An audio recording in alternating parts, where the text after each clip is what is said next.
La réalité est ta vérité. On va prendre l'exemple du mariage. Tu traverses des difficultés dans ton mariage, ça fait quoi, 5 ans, 20 ans, un mois, tout doit être doux, mais ça va de plus en plus mal. 15 ans, 6 ans, peu importe le nombre d'années où ça va pas, où ça fonctionne pas. Tu te dis, oh, j'ai fait le mauvais choix, c'est pas la bonne épouse, c'est pas celle que Dieu a prévue pour moi. Tu te dis, mais non, ce monsieur-là, non, il n'était pas comme ça, c'est pas lui. Je suis pas mal certaine que c'est pas lui que Dieu a prévu pour moi. C'est la réalité que tu vis, c'est la réalité que tu vis depuis 5, 10 ans et j'en passe. Mais c'est quoi ta vérité au fond? Est-ce que tu es enfant de Dieu?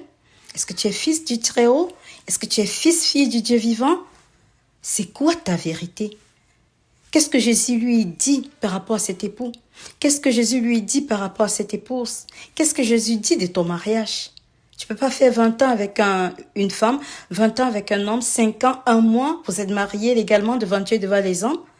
Et puis tu dis, c'est pas la bonne, je me suis trompée. Il faut savoir, c'est quoi ta vérité?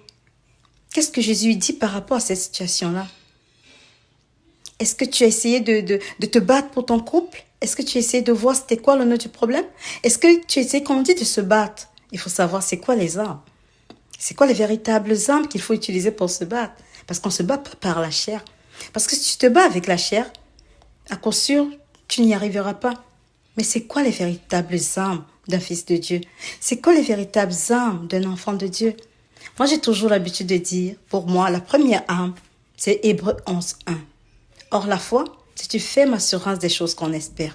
Une démonstration de celles qu'on ne voit pas. Tu espères à quoi?